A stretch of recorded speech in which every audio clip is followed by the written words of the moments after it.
नमस्कार दोस्तों, जय श्री कृष्णा। आज हम सुश्रुत जी के बारे में चर्चा करेंगे। शल्य चिकित्सा के पितामह और सुश्रुत संहिता के प्रणेता आचार्य सुश्रुत का जन्म 6वीं शताब्दी ईसा पूर्व में काशी में हुआ था।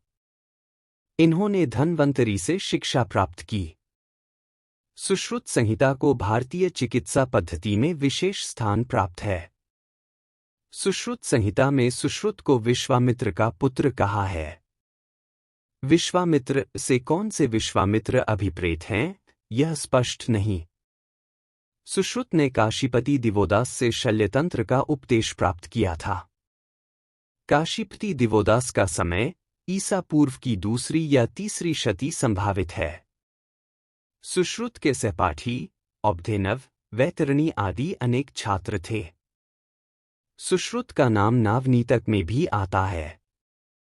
अष्टांग संग्रह में सुश्रुत का जो मत उद्धृत किया गया है, वह मत सुश्रुत संहिता में नहीं मिलता। इससे अनुमान होता है कि सुश्रुत संहिता के सिवाय दूसरी भी कोई संहिता सुश्रुत के नाम से प्रसिद्ध थी।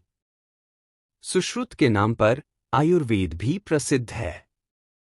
यह सुश्रुत राजर्षि शालिहोत्र के पुत्र कहे जाते हैं।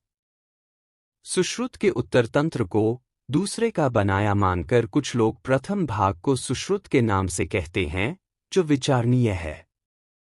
वास्तव में सुश्रुत संहिता एक ही व्यक्ति की रचना है। सुश्रुत संहिता में शल्य चिकित्सा के विभिन्न पहलुओं को विस्तार से समझाया गया है। शल्य क्रिया के लिए सुश्रुत 125 तरह के उपकरणों का प्रयोग करते थे। ये उपकरण शल्य क्रिया की जटिलता को देखते हुए खोजे गए थे।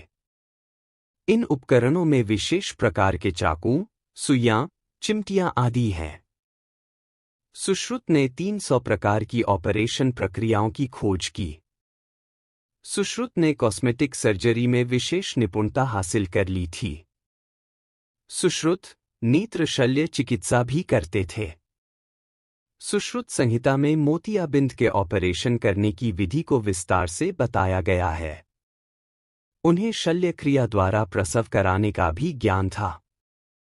सुश्रुत को टूटी हुई हड्डियों का पता लगाने और उनको जोड़ने में विशेषज्ञता प्राप्त थी। शल्य क्रिया के दौरान होने वाले दर्द को कम करने के लिए वे मद्यपान या विशेष औषधियां देते थे। मद्य संज्ञाहरण का कार्य करता था। इसलिए सुश्रुत को संज्ञाहरण का पितामह भी कहा जाता है। इसके अतिरिक्त सुश्रुत को मधुमेह व मोटापे के रोग की भी विशेष जानकारी थी। सुश्रुत श्रेष्ठ शल्य चिकित्सक होने के साथ साथ श्रेष्ठ शिक्षक भी थे। उन्होंने अपने शिष्यों को शल्य चिकित्सा के सिद्धांत बताए और शल्य क्रिया का अभ्यास कराया। प्रारंभिक अवस्था में शल्य क्रिया के अभ्यास के लिए फलों, सब्जियों और मोम के पुतलों का उपयोग करते थे। मानव शरीर की अंदरूनी रचना को समझाने के लिए सुश्रुत शव के ऊपर शल्य क्रिया करके अपने शिष्यों को समझाते थे। सुश्रुत ने शल्य चिकित्सा में अद्भुत कौशल अर्जित किया तथा इसका ज्ञान अन्य लोगों को कराया। इन्होंने शल्य चिकित्सा के साथ साथ आयुर्वेद के अन्य पक्षों जैसे शरीर संरचना, काय चिकित्सा, बाल रोग, स्त्री रोग, मनोरोग आदि की जानकारी भी दी। सुश्रुत संहिता में उल्लेख मिलता है कि प्राचीन भारत में सुश्रुत नाक की सर्जरी के दौरान व्यक्ति के गाल या माथे की त्वचा को लेकर सर्जरी के दौरान उसका इस्तेमाल करते थे। यही नहीं, सुश्रुत के पास सर्जरी के बाद भी तरह तरह के इन्फेक्शन से बचाव के लिए कई प्रकार की औषधियां मौजूद थीं, जिन्हें रुई की सहायता से अंग पर लपेटकर ढक दिया जाता था। 8वीं सदी में अरबी भाषा में सुश्रुत संहिता का अनुवाद होने के बाद यह पश्चिमी देशों तक भी पहुंच गई। यही नहीं, मीडिया रिपोर्ट के मुताबिक अपने भारत प्रवास के दौरान 1793 में 2 अंग्रेज सर्जनों ने भी नाक की सर्जरी को अपनी आंखों से देखा। लंदन की जेंटलमैन मैगजीन में भी इसका जिक्र देखने को मिलता है।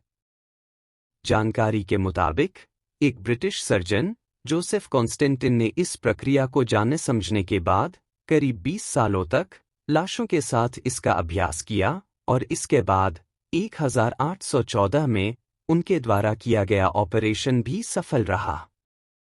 सुश्रुत संहिता में सर्जरी के 1100 बीमारियों का भी जिक्र किया गया है और उनके इलाज के लिए 650 तरह की दवाओं का भी उल्लेख है। चाहे फिर चोट लगने पर खून के बहाव को रोकने की बात हो या टूटी हड्डियों को जोड़ने का विषय। बता दें, प्राचीन भारत में कटे हुए अंग की सिलाई करने के लिए टांकों की जगह चींटियों के इस्तेमाल का भी उल्लेख मिलता है। उनके जबड़े घाव को क्लिप करने का काम करते थे। अगर हमारी वीडियो अच्छी लगी हो तो कृपया हमारे चैनल को सब्सक्राइब करें और हमारी वीडियो को लाइक और शेयर करना न भूलें। धन्यवाद।